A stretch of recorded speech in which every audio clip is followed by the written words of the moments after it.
Patreon Q&A number 90. I want to thank all 129 of my patrons who are just too good to me. And to everyone else listening, there's going to be spoilers in these questions and answers, so tread carefully. ThighsOfZeus asks, show, Gadget roller skates. My first question this week is, what are your first impressions regarding characters in One Punch Man, specifically King? And if there was any that you went from hating to loving, ooh, great question. So I kind of do remember the first time I got far enough into One Punch Man to get to the S-Class meeting, and then us like seeing King.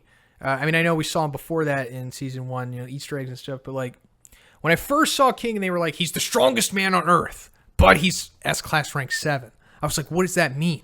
Why is he ranked 7 if he's the strongest on Earth? And I was like, okay, he has a pretty cool design. He looks like he's probably super strong. And I assumed that like, okay, so maybe this guy's purpose is to be like one of the strongest characters in the series, and he's kind of just always around, and he, like, we'll always kind of wonder, like, oh, is he the strongest? Is this guy the strongest? Because I like when series do that. Like, when the top of the power scale is ambiguous, just like One Piece currently. Like, there is no real objective answer to who the strongest character in One Piece right now is. You'll probably hear a different answer from, like, everyone, because it's just so up in the air. And I thought that's how One Punch Man was going to be, next to Saitama, of course. I'm talking about whoever is going to have second place to Saitama, and I thought that King might have been one of those characters, and I was really looking forward to seeing like his feats. And then when it was revealed what he was, I was like, oh my god, this might be one of the best manga characters ever. I can't believe this. This is so fresh and original, and it's being done so well. I mean, that was, one of the moments when I kept falling in love with One Punch Man reading through it the first time. But characters that I went from hating to loving, Snek. I did not like Snek at all the first time I watched season 1, and I guess you're not supposed to like him, but then when I read the manga, and then when I read the webcomic, I was like, oh my god, Snek's one of the best characters in the series!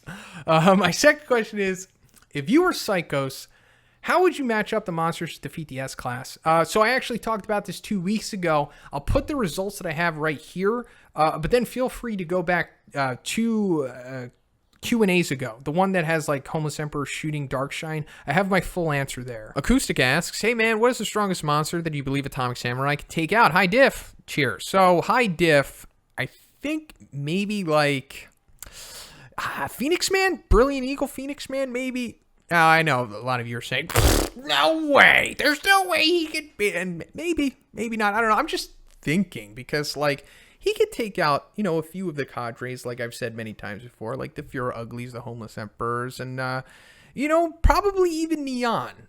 Maybe it would be a high diff against Neon. I would say the cleanest would probably be Neon, but then it gets kind of muddy going up from there. Because, it's like, I don't want to keep throwing this at Atomic, but it's like, it exists, and it's like, what are we supposed to make of it? He couldn't cut G5! He couldn't cut his core! Now, granted, yeah, the focused Slash could probably, but like, what does that mean for him going against somebody like Phoenix Man? Could he take him out? Could he not? I don't know. Bryan Big Smokin asks, yo, Big Z, hope you're doing well with the Shield soldiers being in your neighborhood. I'm trying. First question, who is your favorite new monster introduced into the webcomic chapters? So probably the Extended Family of Darkness. I like their design, and I also like their name, but I'm most interested in G6. He has a pretty cool design, too. What are some of your favorite bands, musicians? Feel like no one asks you personal questions. Yeah, maybe like once a week I'll get one, sometimes more than others. But thank you for being curious in my taste in art, Bryan. So right now at the moment, like I've been really loving Run the Jewels 4. I think it came out like Wednesday. Best album I've heard all year. And like I'm always listening to music. Like every week I have like a new playlist, and I'm always like trying to keep my finger on the pulse of like the new stuff as much as I possibly can. Like I'm listening to like new music as much as I read like new manga. It's crazy, but Run the Jewels 4 is like a 10 out of 10 in my opinion. I don't give them lightly. So if like you're a fan of rap, hip hop, not just you, Big Smoker, but anyone else listening, please check out Run the Jewels 4. It's like the epitome of rap and hip hop in 2020, at least in my opinion. But as for like my all-time favorites, bands, musicians, like 9 Inch Nails, Metallica, Death Grips, Korn, Biggie, Wu-Tang, Nas, Kanye, of course, Kendrick. Those are like the big Hall of Famers that come to my mind immediately. Buddy asks, hey yo, Disco Master Z, hope things are well. They're all right, buddy. I hope they are for you too. How do you think the story would change if Homeless Emperor was a hero, and what arcs would change the most? So, what arcs would change the most? Maybe the Neo Hero stuff would change the most, but like all before that, I really don't see things going too differently. Now, if he was to join, the same time that Saitama was, he would definitely be right into the S class. Like that ability is easily S class level. Like, obviously he was a cadre despite having no other, great attributes, being just a normal dude with crazy energy projection. Same thing would be for the S class. And, he would help them against Melzergard and them. And, he would also do well in the Monster Association initial invasion, taking down the demons and all that stuff. But once he ran into one of the cadres, then he would probably get beat down, just as like any of the other S-class heroes were. Like Psychos would probably send like Overgrown Rover or Neon after Homeless Emperor. Because, like Neon could just take him out with speed, or Rover would just blitz through his blasts and like explode him by running him over or something. Chase C asks, hey there Z, so excited to see the video come up. And sorry if this one's a bit too late. Nope, you're right on time, Chase. Just make sure, along with everyone else, to try to get your questions in before Sunday, 7 a.m. Eastern time. My question this week is Bang and Flashy Flash versus Golden S. So I'm sure I'm always talking about Golden S, his power. It's like, I don't know the true answer to it. We're going to have to wait for the manga. But as I see it right now, I'm thinking that Bang and Flashy Flash would definitely be enough to take down Golden S. I think Bang could maybe even do it himself, push to the highest difficulty, possibly in theory. But I think Bang and Flashy Flash together definitely take out Golden S at this point. At this point, I'm not saying manga. Golden S, of course. Crusader Deus Vult asks, Deus Vulti, man is I Crusader. I decided on Picha, which is delicious. I agree. My first question is the sumo guy versus the two organization robots. Hard to say right now because we can only really, speculate how powerful these individuals are. But, your boy hyped these guys up. And I'm thinking that, as I said, Raiden's probably High Dragon, and Destro and Eramin are probably High Dragons as well, or maybe even stronger.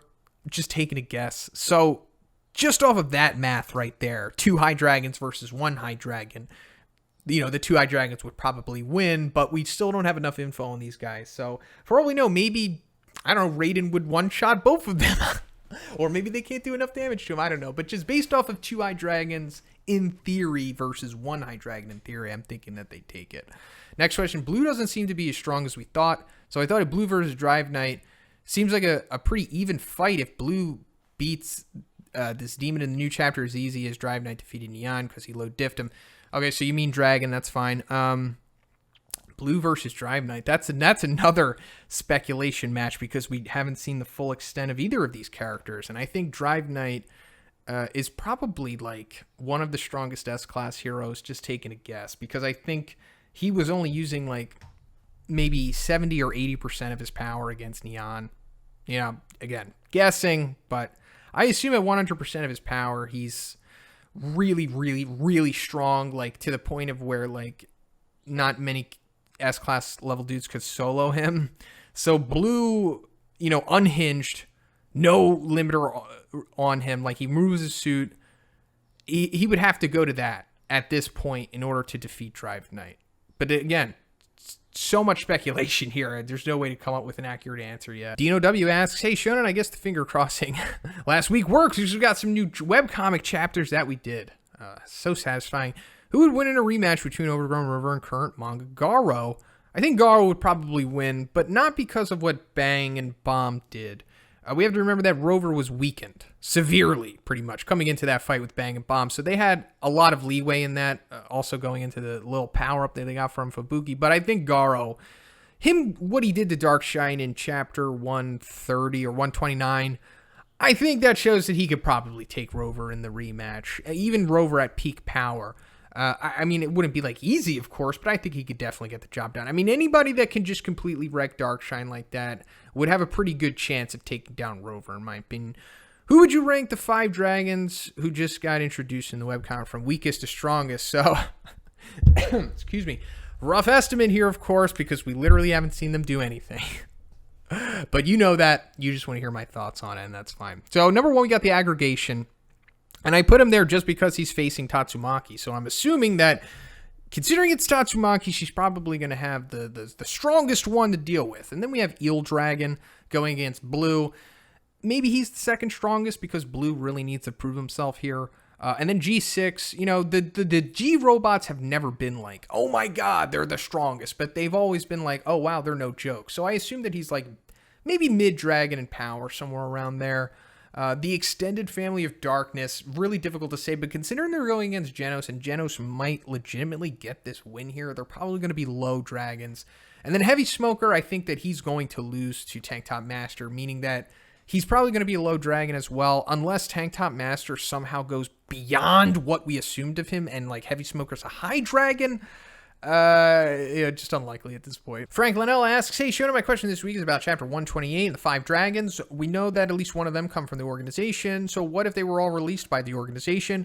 The timing just seems suspicious, even if it's indirectly, like the Neo Heroes releasing them, some sort of the rest released by the association.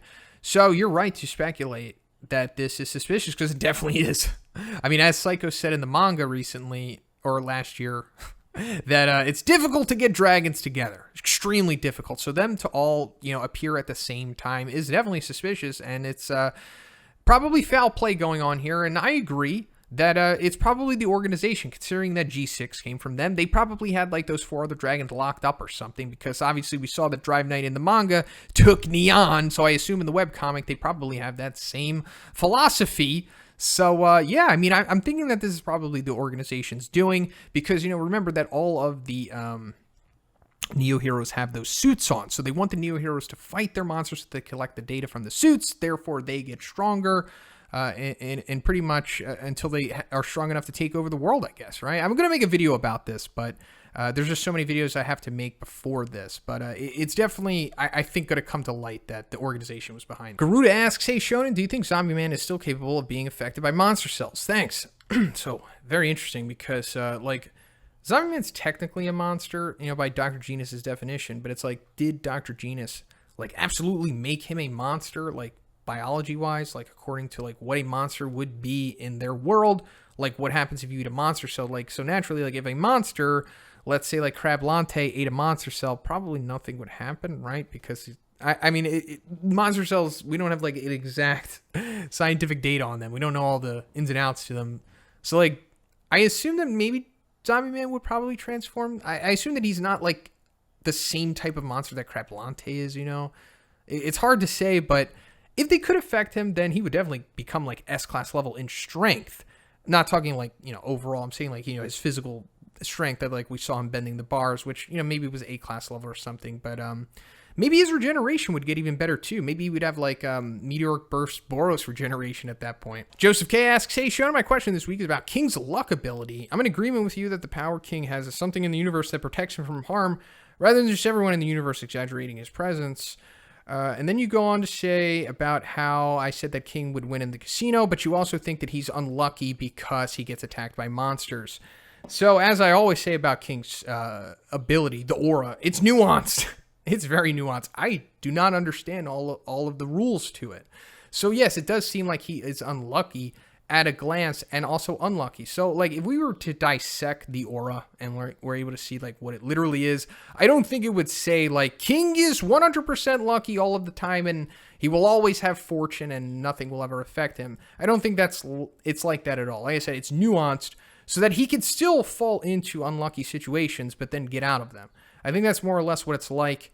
But also, like, the giant crow thing, that wasn't even a result of King. Like, in the volume of that, I forget what volume it was. Like, I don't know, whatever volume chapter 38, 39's in. It's revealed that the crow was attracted to Saitama's shiny head. So that's why it attacked him. I mean, of course, that's not an excuse for, like, Beefcake Vaccine Man and Octopus Claw Man and all of them. But I don't think King's aura is black and white as you're making it out to be here. Yeah, I do think that he would win if he went to the casino, but I also think he would probably walk outside and run into a dragon or something and then still get out of it. Killer Fam asks, what's good, Shonen? Just had to sign up real quick to ask you this question. Would Tatsumaki be able to solo the entire S-Class heroes, not including the full force of Metal Knight plus Blast? Take care, G. Hey, you take care too, fam. I'll just add King in there too. So we're removing King, Blast, and Metal Knight from this because you're right to assume that they would need to be removed for this fight. for Tatsumaki to win, I guess, because I think Metal Knight, Blast, and King, they're a little too much for her, especially working together. But I think that she could probably defeat the whole S-Class without them. Why not? I mean, has there been any kind of like strong evidence that shows us that this wouldn't happen? Because remember, she lifted all of the S-Class out of the Monster Association with those bubbles just by tracking their little tracker thing that Child Emperor gave everyone. So the fact that she could do that while simultaneously holding off Sairochi, come on. And also, we saw her go against the cadres. Like, she was fighting like 4 or 5 cadres at once, and it was kind of like an inconvenience to her. She wasn't really struggling until Psychos got the upper hand. And, Psychos only got the upper hand because she knew Tatsumaki and just Esper's weakness, which, debatable if any of the S-Class know. But regardless, it's like, considering how she did against the cadres, I think it would probably be similar against the S-Class heroes. She ripped the Monster Association out of the ground. I think she could probably destroy all of the S-Class heroes if she really wanted to. I mean, why not? Who's going to stop her? Flashy Flash? Silverfang? Darkshine? What are they going to do? L asks, do you think any other S-Class or A-Class heroes avoided Dr. Bufoy's Monster Gate in the Hero Association like my mass did come through the roof? I personally hope he's got more heroes got strong the way Saitama and Glasses take care. I that might come back, actually. I think it's pretty cool that one pointed that out about the whole thing with my master, because I'm going to be talking about that Monster Gate in an upcoming video.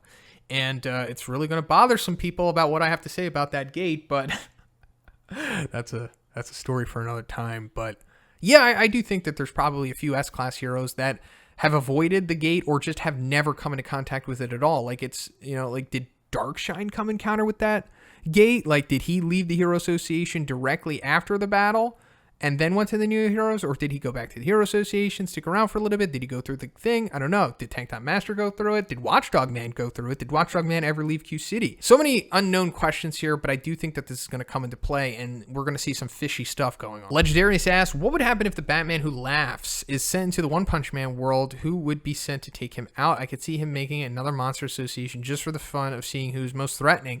So, pretty interesting here. This is the first time I'm finding out about Batman who laughs. Like, I read over his wiki page, and it's pretty fascinating. And basically, the Batman, evil Batman, who has like the abilities and the intellect of Batman combined with like the psychosis, the intelligent psychosis of the Joker. Very cool. He kind of looks like Chainsaw Man.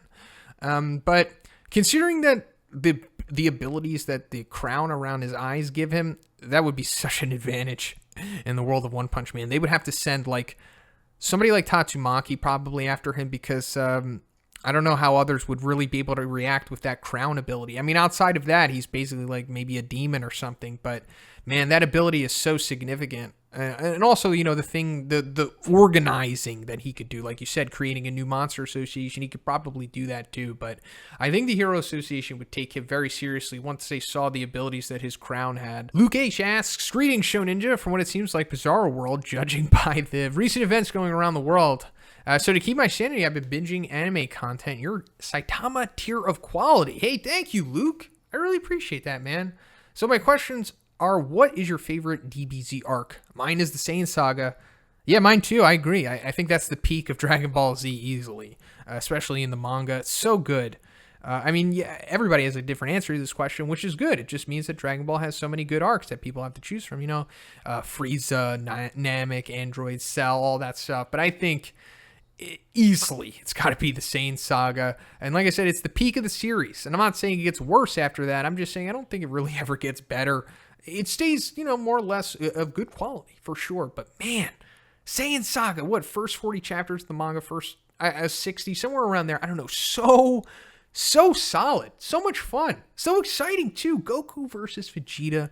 That was like the biggest shonen battle of like the early 90s. It might have been the biggest shonen, most hyped up battle of the modern era. That was like The Rock versus Stone Cold back in the day of shonen manga. I mean, come on. Like, Vegeta was so popular that Toriyama decided to not kill him and turn him into one of the main characters of the series. Like, Goku was supposed to kill Vegeta, but it was like, no, everybody loves him. Just like Stone Cold and The Rock. They were just too cool to go away. They had to just become the main characters. My second question is, Are you planning on doing any other anime content in the future? If yes, I would humbly suggest JoJo and Hunter x Hunter. So I am going to do more anime content in the future. One Piece. I mean, I already cover the One Piece manga, and very rarely will I make a side video. But I'm going to be going into One Piece super hardcore very soon. I've been training, believe it or not, the last year. Literally, like, for 1 year straight, I every, like, other day, as much time as I could put into this, I have been training One Piece so that I could make good content. You know, I want to mainly go into One Punch Man, One Piece, and My Hero. Those are the three that I want right now. And then, you know, I'll go into Mob Psycho after that once Season 3 comes around. And then next year, Bleach is coming back. So I'm going to go back into that too. But right now, it's just going to be One Piece heavy. Probably not going to be going into JoJo or Hunter x Hunter for the foreseen future. Mr. Awesome asks, what's up, Detective Shonen? My first question this week is about the My Hero manga. I'm thinking about getting more into the manga since the only one that I have given any real amount of time is One Punch Man manga. Should you start from the beginning, or is it all right to start where the anime left off? Hey, you can start right where the anime left off. It is no problem at all. I will say that the anime is better than the manga, my opinion, and the anime also supplements a lot of the sequences, so you'll see a few things in the anime that don't happen in the manga, and it makes you question, like, what's the continuity here? Is this what actually happened, or is that what actually happened? And I'm thinking that, like, Horikoshi trusts the anime. He likes what the anime does. He's talked about this in an interview before, saying that, like, pretty much the two continuities are, like, one, more or less. So, like, when we see, like, I don't know, for example, All Might, and when he's going against the USJ Nomu, we don't see the whole vestige power-up sequence in the anime. I'm sorry, in the manga, but we see it in the anime, and I'm thinking that's more or less what Horikoshi wanted. So just, you know, keep that in mind, that there's going to be some differences. But, you know, go straight into the manga after Season 4, and then if you feel motivated to read it from the beginning, then go ahead after that. Second question, what if One for All was combined with Biceps King? So we pretty much have a disaster level god being here, I guess, right? Because Beefcake was already super strong, super fast. I mean, the force of his strikes was blowing away portions of a city. So now if you just amplify that times what? Times 5, times 10, whatever One for All boost is going to give him here. And it's like, how strong is One for All? Is it the straight up passing on from All Might, which means that it's, you know, super ridiculously powerful, and I'm sure Beefcake's body can handle it. So yeah, I mean, Saitama would still defeat him, but yeah, Saitama would have to get there a lot sooner. Nathan W asks, who do you think the Neo Heroes would have sent to stop Hero Hunter Garo, assuming they had everyone except Child Emperor and Darkshine? So, good question. I think that it would ultimately come down to like 3 candidates. Blue, Raiden, and Suiryu. So I think Blue, because he would be super interested in Garo, it's like, oh, the Hero Hunter taking down my men? All right, let me go see this guy for myself. I'll take him down, make an example out of him. You know, Blue, young, brash, wants to prove himself, inexperienced. I could see that happening. I could see the same thing happening with Raiden. You know, because, like, the way that Darkshine was interested in Garo, or just people interested in Garo because they're like, oh, you're a big bad boy or whatever, well, let's see how you do against me. That's kind of what Raiden's thing is. So I could see Raiden wanting to prove himself against Garo. And then for Suiryu, you know, he could be like, oh, he's a martial artist? Well, let me go check him out, you know, because I'm a martial artist too. Let's see how good he is. So it could be either of them, in my opinion. And I think the team would probably wind up beating Garo because, like, remember the suits that the Neo heroes have on, and not just the Neo leaders, but just, you know, the group that comes with the Neo leaders, they're like strongest or stronger than great philosophers. So they're all powerful A-class level dudes pretty much. So, like, imagine, you know, Death Gatling's crew, except it was all powerful A-class guys. And then they had an S-class guy leading them. It's like, I don't even think Garo at that point in time could have pulled that one out. Like, imagine if just Genos was fighting Garo with Death Gatling's crew. That's pretty much the situation that we're going to have here. Like, even if Suiryu shows up with a group of Neo heroes, it's just not looking good for Garo. Nico L asks, hey, Shonen, how you been? Hopefully you're staying safe in the world that just seems to be creating crazier by the second. That is true, Nico. I'm trying to stay safe. I hope you are too. I think we all need a little pick-me-up. So what is your favorite comedic or just funny scene in all of manga? Also, I definitely think that a Daily Life of Shonen series would be hilarious. That tweet killed me. Hey, thank you, Nico. I appreciate that. And, you know, maybe sometime next year we'll have like that, something like that. Because one of my goals with YouTube is to make another channel, actually a few other channels, but one of the other channels or sizes is going to be like a pseudo vlog channel, I guess. So eventually we'll get there, but thank you. I appreciate that. But as for the comedic, funniest scene, I mean, there's so many. There's so many. It's hard to pick one, but one that comes to my mind immediately is just because it's so imprinted into me. Like, it was the funniest thing that I had seen when I was like in middle school, and I probably shouldn't have been reading/watching Golden Boy at that time of my life, but I did, and it's hilarious, and to this day, it still is so funny. It basically happens in episode 2, episode 2, and then chapter 2 of the manga, but Kintaro basically runs into this girl, I think her name's like Masako or something, I don't know, but I can't be too explicit with the details of this sequence because, it's, you look at it for yourself. Just watch episode 2 of Golden Boy. You won't regret it. It's hilarious. It's awesome. But this whole sequence is amazing. I love the dialogue here, and the dub just kills it. Proasek asks, hello, one above all shonen. It is a poor week to not be a webcomic reader. So a lot of respect is put on the big player scientists of One Punch Man universe. Dr. Genius, a contender for best non-hero character, and Metal Knight has one of the highest disaster levels in your opinion. But what of the scientist that was clearly a genius beyond comparing his field and never gets any remarks? I'm of course talking about Fukugao. Fukugao, he was killed by one so early because he was so powerful. That was it. He was just too powerful, and one was like, well, I'm going to have a little fun with this guy, but then I got to get him out of here because he's making Dr. Genius and Bufoy and Crusader, he's making them look like fools. So, yeah, I mean, if Fukugao was still around, man, I don't know. I mean, he'd be dead eventually because Saitama would, do something to kill him. Or maybe he would just kill himself, with Beefcake. But, yeah. Biceps King, to this day, easily one of the most impressive feats in the series. And it probably will remain that way because, the first 10 chapters, or the first 15 chapters or so of the series are just extremely insane. And that's because, Murata and One wanted to make a real emphasis on it to get people interested. So, yeah, we've got crazy dudes out there like Fukugao. Steven asks, Bon dia show. So I was thinking about how Blue and Suiko are very similar, both eager to prove themselves. Rookies, young descendants of powerful people. Blue is a poster boy. Suiko might become a poster girl if she rises in the ranks. Why would one make them so similar? Is it to have them unite the two groups, or is it to service a greater theme that one has in mind? Keep up the good work, dude. Hey, that's a great observation you have there, Steven. Really awesome. I'm thinking you might be onto something here. Maybe Blue and Suiko are going to be the ones who come together at the end of the big battle. And they're like, we got to stop fighting, everyone. We're both on the same side. Yeah, listen to her. I know that we're young, but, we're wise and stuff, too. I'm thinking that might happen. That's awesome. I hope it does happen. That would be really cool. Maybe, Blast is, or maybe Saitama's about to, bust Blast's skull or something.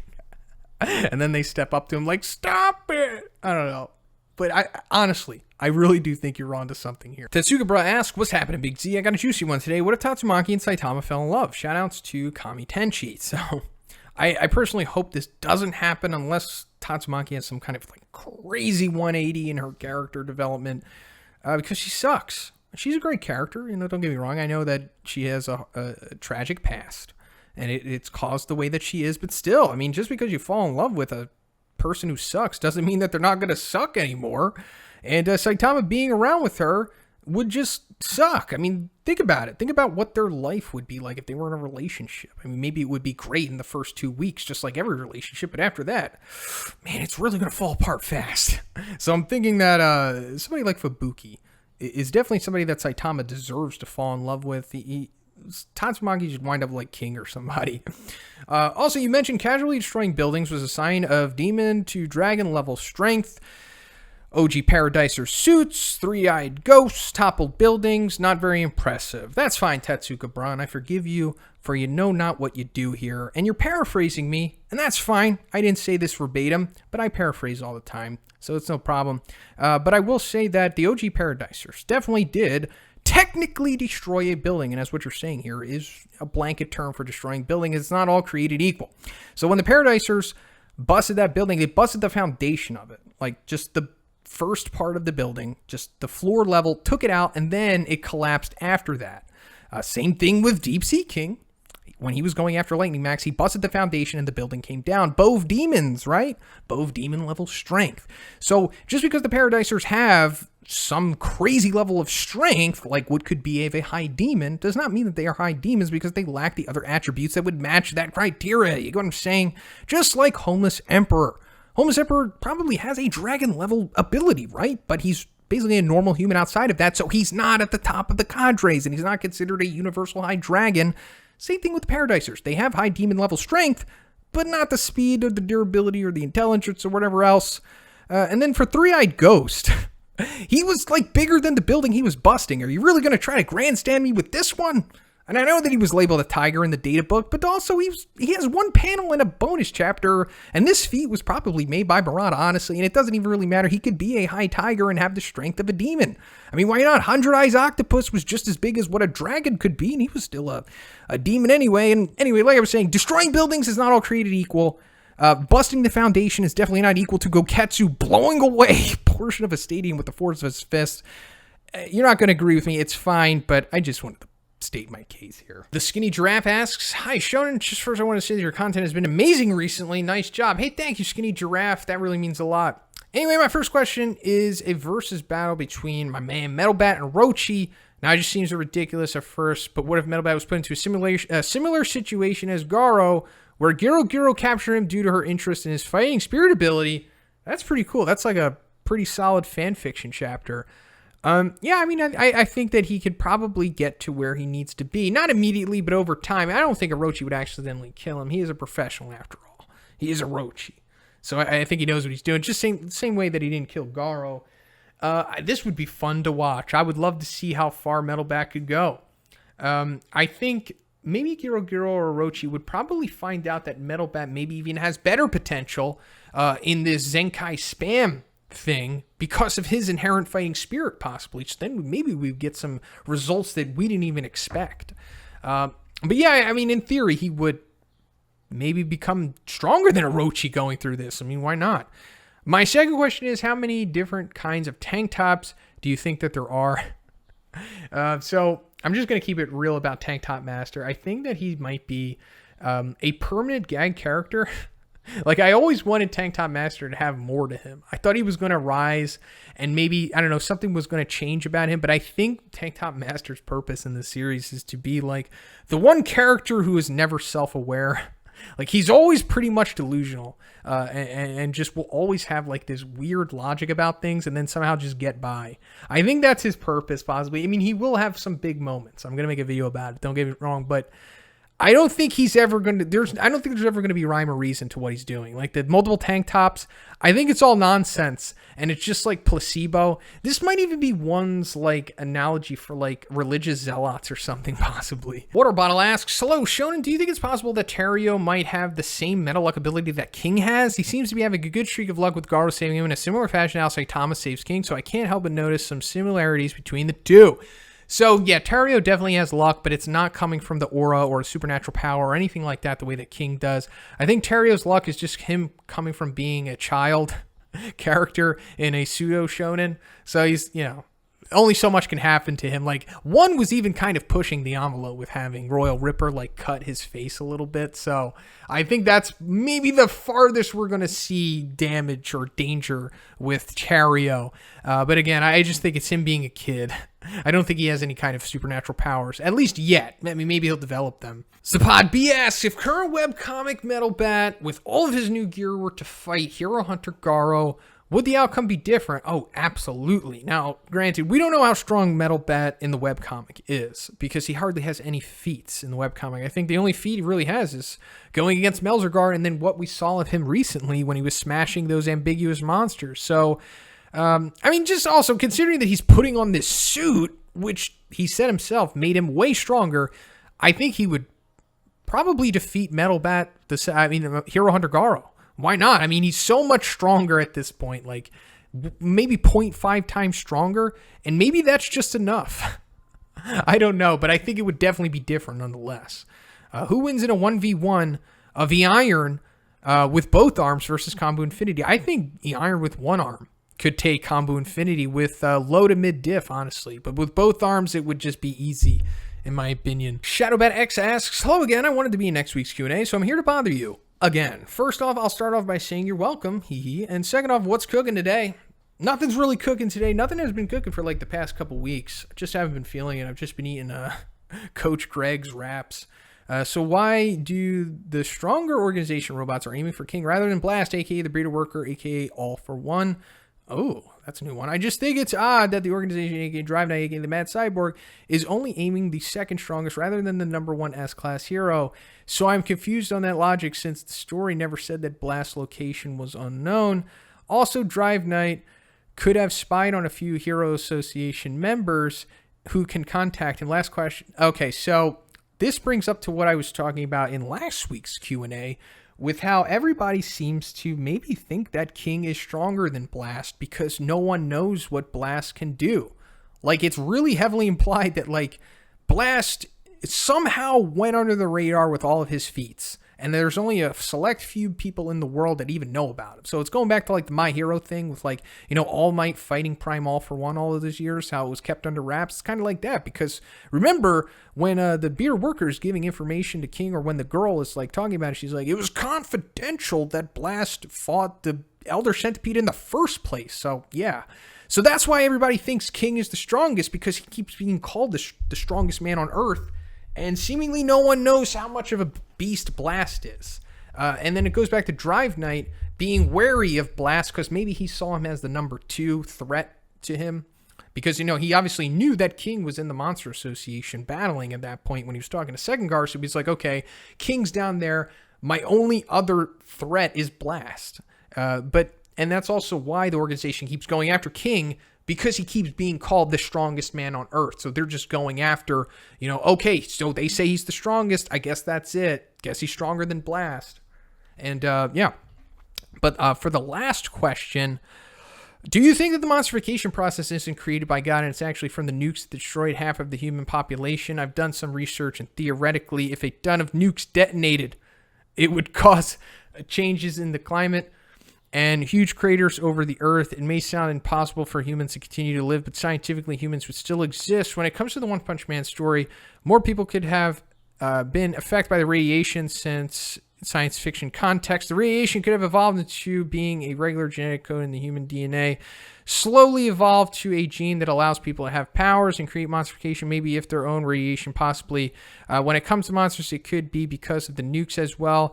If nukes happen more than once in a specific location, it would create a thin layer of radiation between the Earth's crust, which could scientifically happen. The scientific portion of the Earth will make the nukes during the war, and this portion could happen. Murata could have given ideas to one because I saw a stream where he's listening to specific Rim during his earlier stages of the One Punch Man manga, and that movie has monsters appear throughout the Earth's crust. On the side, One Punch Man planet could have multiple craters where the monsters could come out. Just a fun theory. What do you think? Anyways, take care. See you next time. Maybe possibility. Hypothetically, I could return. P.S. How could you not see the similarities of Blue and Midoriya? I know nothing about the show yet. I saw when Blue first appeared. Remember, a.k.a. Blast, a.k.a. the father of Izumi Midoriya. Ha ha ha ha ha. Yeah, well, you know what? Congratulations, ShadowBatX. I guess you're just more perceptive than me, right? No, I'm just kidding. But anyway, I think that's a pretty cool theory, and it's very possible that monstrification could be a result of radiation and all of that stuff. I mean, why not? I mean, we have that evidence there supporting that we know the history of the One Punch Man world, but I think maybe it's somewhere in between. Maybe the radiation,